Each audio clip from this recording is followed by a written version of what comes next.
In 1962, many events happened that changed the future of the United States, some of which included the formation of the first Navy SEALs. Marvel Comics introduced the Hulk and the Amazing Spider-Man. The Beach Boys changed music by releasing Surfin'. John Glenn was the first American to orbit Earth. The Cuban Missile Crisis happened, and Jackie Robinson was the first African American to be elected to the National Baseball Hall of Fame. However, this is also the year when ground was broken for the building that would ultimately become the Professional Football Hall of Fame. Welcome to the Football History Dude podcast, where each episode is a journey back in time to learn about the rich history of the NFL. Your host is Arnie Chapman. Football is his passion, and he wants you to come along with him to explore the yesteryear of the gridiron. So hop on board his DeLorean and let's get this baby up to 88 miles per hour.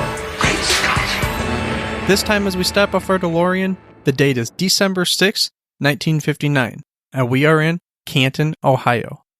But I'm calling an audible from the last episode, because I told you we're going to talk about 4 of this year's Hall of Fame inductees. However, I changed my mind, and there's a good reason for that, because I thought about it. I'm going to give you a surprise, starting on Saturday.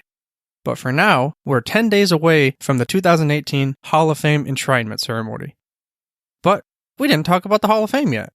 I mean, we've covered many players, but we haven't actually gone through the history of the Hall of Fame, which is why we've come to December 6, 1959.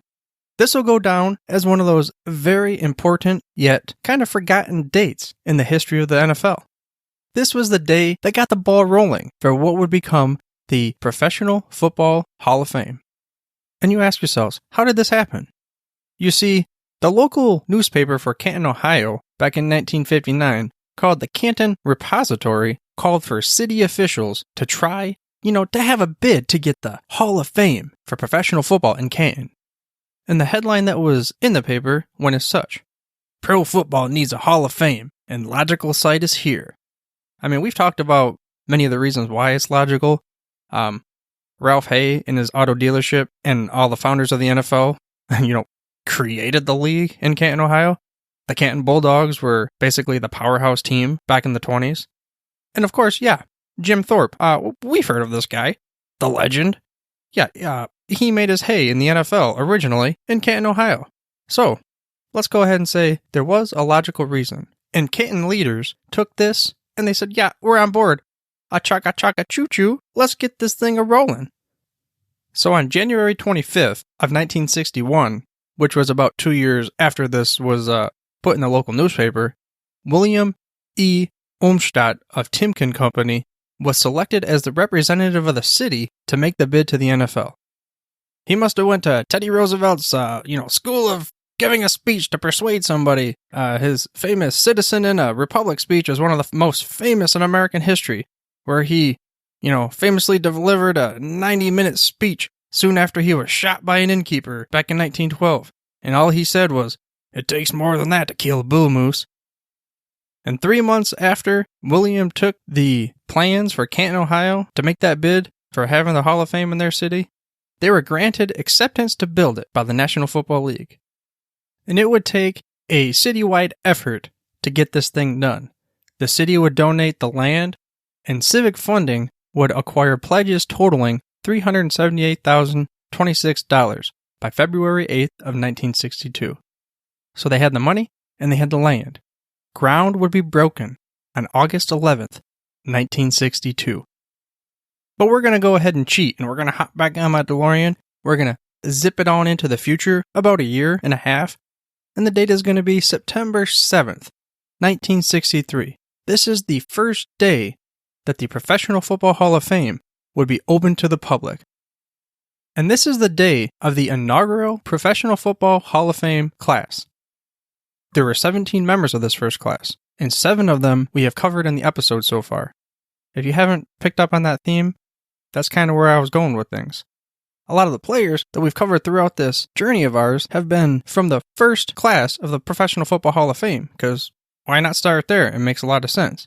I mean, we've already talked about Joe Carr, Red Grange, George Halas, Pete Henry, Don Hudson, Brock Nagurski, and Jim Thorpe. But rest assured, we will be talking about the remaining 10 in some upcoming episodes prior to the end of this year. And just so we can round out this inaugural class, to give you an idea, the other 10 are Sammy Baugh, Bert Bell, Earl Dutch Clark, Mel Hine, Robert Cal Hubbard, Earl Curly Lambeau, Tim Mara, George Preston Marshall, John Blood McNally, and Ernie Nevers. And I'm not going to go into a whole lot of detail about that particular day, because this is just kind of an overview of the history of the Hall of Fame. But, 17 players was great. It's really hard to, cram in 43 years of professional football, or at least, since the NFL was founded, into one inaugural class. So they did their best. But then, of course, each year following that, there were going to be some new players that were going to be inducted to the Professional Football Hall of Fame. Which brings up a natural question. Well, how does one become eligible for the Professional Football Hall of Fame? What is the selection process? Well, I'm glad you asked, Johnny, because here's the question. Here's the answer, find that little thing over there in the back of the corner and sit down, because I'm about to tell you. So, from the Professional Football Hall of Fame site, the eligibility goes as such. Any fan may nominate any player, coach, or contributor who has been connected with pro football simply by writing to the Pro Football Hall of Fame. The only restriction is that a player and coach must have been retired at least 5 years before he can be considered. There is no mandatory retirement period for a contributor before he may be considered. Every nomination of an eligible candidate received will be processed and forwarded to the Hall of Fame Selection Committee. End quote. Now, I thought it was pretty cool when they said that any fan can nominate a player. So, if it's been 5 years and you have a player that you feel has been snubbed from the Professional Football Hall of Fame, by all means, send it in. Send in the letter. Doesn't mean they're going to automatically get put on there, but you have a vote. You have a voice. And the nomination process is just like the very beginning. Then there's a selection committee that actually chooses and kind of, whittles down from a plethora of players that have been nominated into a selection of a few that will ultimately become inductees and trainees to the Hall of Fame class. And now it's time for us to kind of nerd out a little bit and get into the nitty gritty of how they select the players to become the professional football. So kind of hang with me here. There is a 48-person selection committee. There is a media representative for each region a team is in. And then if there's multiple teams in a region like New York or something, then there's going to be one for each team. So basically, I say it's just a media representative for each team. And then they have 16 what they call, I'm using air quotes here, at large. Kind of like ESPN or Associated Press. And one of them has to be from the Pro Football Writers Association, and 2 members from the Hall of Fame.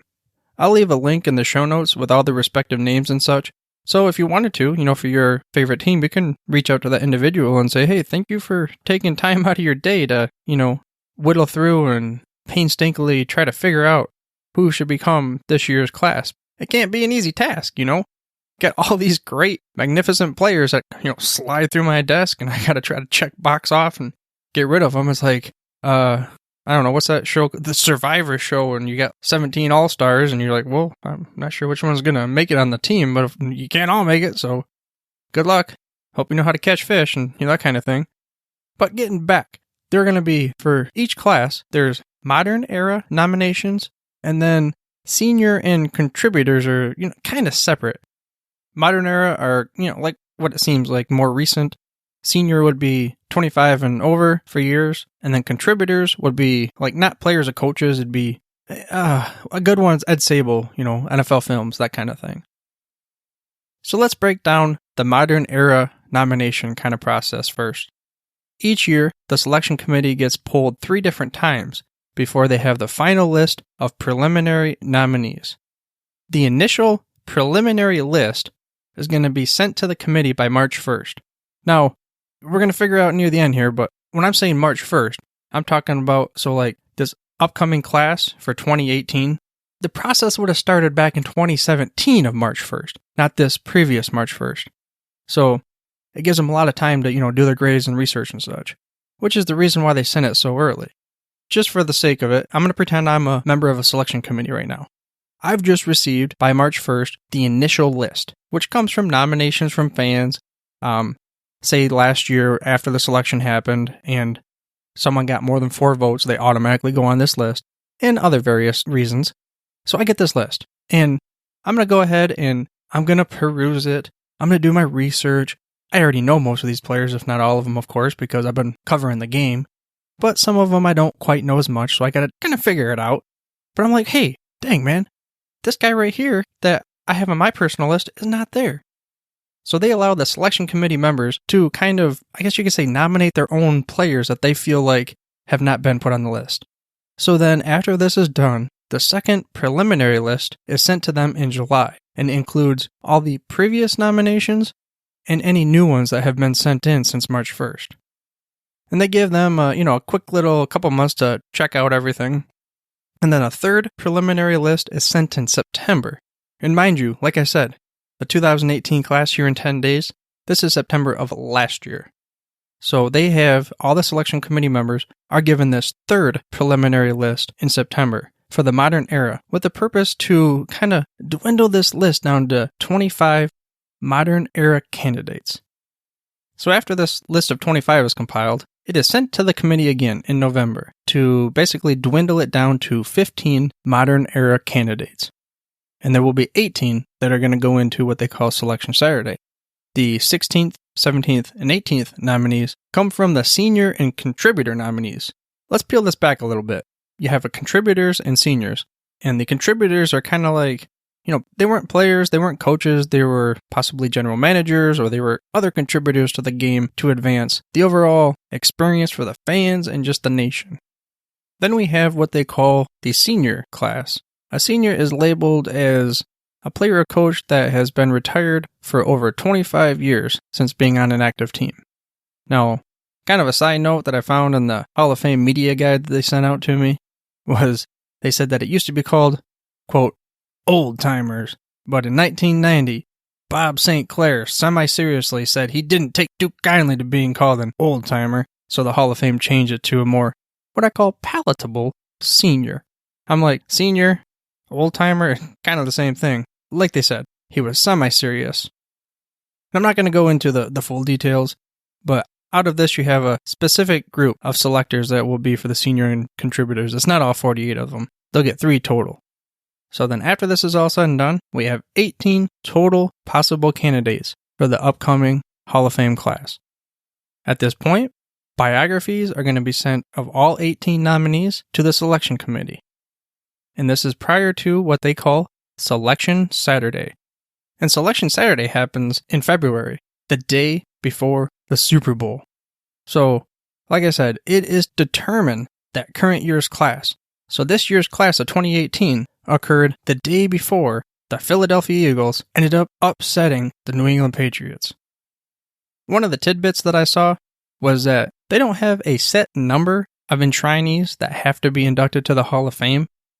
For instance, I've seen a few classes where there were 6, some 7, most of them 8, just kind of all over the place. But the committee's current ground rules stipulate that there must be between 4 and 8 new members each year. And you're probably like, hey, come on, man, let's get on with this thing. How do they get voted in? I need to know. I got to know. So, Selection Saturday, the process. First, they discuss the senior and contributors. And there's not like a vote kind of thing as far as, the whole Survivor deal. It's more of a, if they get 80% yay votes, then they in. And if they do not get 80%, I'm sorry, bro, you gotta wait till next year. But the modern era, because they start with 15, they gotta kind of do the Survivor thing. They gotta dwindle it down. So the first thing they're gonna do is they're gonna take, for the modern era players, they're gonna vote to take the field from 15 down to 10. Then after they get the 10 players, they're gonna do another vote. Of course, this vote is to take it from 10 to 5. So of the 5 that are left, they're going to do this whole 80% yay or nay thing.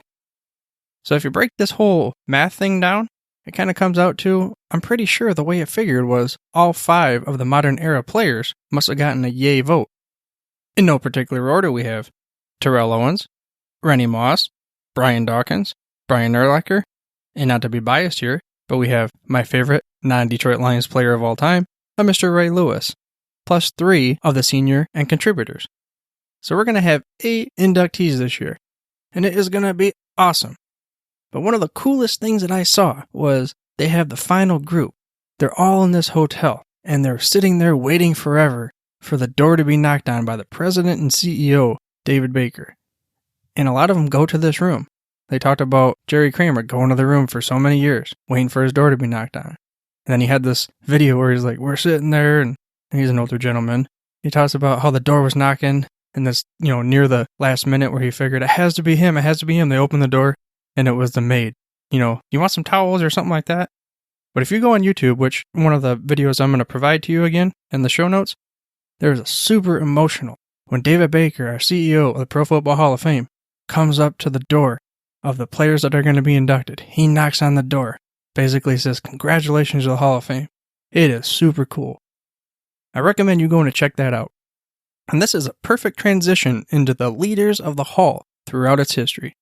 But before I get into leadership lineage, I wanted to remind you to head to the footballhistorydude.com/episode 15 for the show notes, and to make sure you mash that little subscribe button on your podcast player of choice so you get the hottest, freshest off the press episodes each and every week.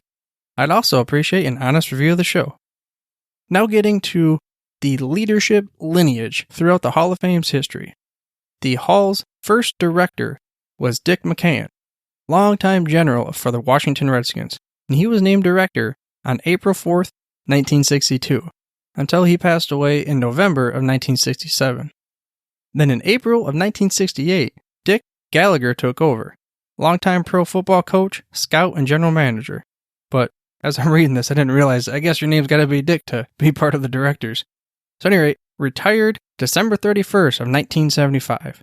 So then thereafter, in February of 1979, Pete Elliott, who was an assistant coach of the St. Louis Cardinals, was named the third director, and then he retired on October 31st, 1996. But this time they had a more immediate backup plan. You see, John Bankert was a longtime VP of the Hall, so he was named the fourth director on November 1st, 1996, the day after. Then he was named the president in 2003, and he would retire also on December 31st, but this time in 2005. Then we get back to our whole let's wait a few months thing, and April 24th of 2006, Steve Perry would be named the fifth director. He had a long career of management in large private and public sectors, and he would not retire until 2014. Which brings us full circle up to our current CEO and president, Mr. David Baker, who was named the sixth director on January 6, 2014. One of the things that gave him kind of, like the pedigree, I guess you could say, was he was a commissioner of the Arena Football League for 12 years, from 1996 to 2008. And this dude was a 6'9" power forward that has taken the Hall to the next level with the renovations and development. And I'm excited to see what he has in store for us in the future. But before we do that, let's go ahead and hop back on our DeLorean, because we got to go back to September 7th, 1963. That first day when the Hall was open to the public. Because I forgot to tell you, the first complex was 2 buildings, and it was 19,000 square feet of interior space. Then in May of 1971, they had a $620,000 project to basically double the size. Then a second expansion came in November of 1978, which took it to 4 buildings, and it cost roughly $1.2 million. Then, considerably larger expansion, the third one was $9.2 million of a project. It was completed on October 1995. This took the entire complex to approximately 83,000 square feet. Then there were major exhibit gallery renovations in 2003, 2008, and 2009. Then in 2013, there was an expansion that they called Future 50. And it took the museum to 118,000 square feet, and it was a $27 million project. But it seems like they never stopped growing, because they have another project, an $899 million project, that has already been underway, called the Johnson Controls Hall of Fame Village. And on the Hall of Fame site, they say that this is the first ever sports and entertainment smart city. Some of the additional venues include the Hall of Fame Museum, of course, the Black College Football Hall of Fame, the Tom Benson Hall of Fame Stadium, which hosts the Hall of Fame game moving forward, the National Youth Football and Sports Complex, Hall of Fame Hotel, Hall of Fame Prom Aid, the Center for Excellence, Performance Center, Player Care Center, and Johnson Controls Hall of Fame Experience. Now, this is something that has taken the Hall of Fame enshrinement weekend from just a magnificent event to something that has just blown to the point where it is huge. It's just, I don't even know what else to describe it other than like we talked about Olympus Mons in the previous episode. So if you're not going, then watch it on TV. But if you're in the area, I highly recommend you go check it out. I mean, 3 of the biggest things are the parade, the enshrinement, and the Hall of Fame game that kicks off the NFL season each and every year. Like I said, if you can somehow get there for the enshrinement, take the family out there, I don't know, call the boss and tell you're sick or something like that. I'm not condoning that or anything. I was just possibly presenting, I was reading a sign on the wall or something like that. But just get out to the enshrinement. That's what I'm saying. And if you can't though, no worries, because you can watch it on TV. But still, you gotta go to the Hall of Fame at some point in time in your life if you are what I consider an NFL fan. I mean, straightforward, man, straight up. If you do go outside of the enshrinement, the website says that the hours of operation for the hall are every day except for Christmas. And then between Memorial Day and Labor Day, it's open from 9 a.m. to 8 p.m. And then other parts of the year, it's from 9 a.m. to 5 p.m. To sum it up, the Pro Football Hall of Fame is a must visit for any football fan. And I hope to express the mission of the hall through this podcast. The mission of the hall is to honor the heroes of the game, preserve its history, promote its values, and celebrate excellence everywhere. I hope you enjoyed this week's episode and were able to gain some knowledge nuggets about the history of the Professional Football Hall of Fame. If you would like to give feedback to the show, please head over to thefootballhistorydude.com/contact or hit me up on Twitter. My handle is @FHDude. And I'm sorry to say, but I won't be releasing an episode next week. I know. Boo, boo, boo this man. But that's because I have a special gift for you. Starting this Saturday, as in 3 days from now, I'm going to release a daily episode covering a brief overview of each of the 2018 enshrinees all the way up to August 4th, the day of enshrinement. But for now, dudes, I'm through if you're through. Thank you for listening to this episode of the Football History Dude. To make sure you're the first to get the next episode, please subscribe on your podcast player of choice and head on over to thefootballhistorydude.com for the show notes and more information on the history of the NFL. And remember, dudes, where we're going, we don't need roads.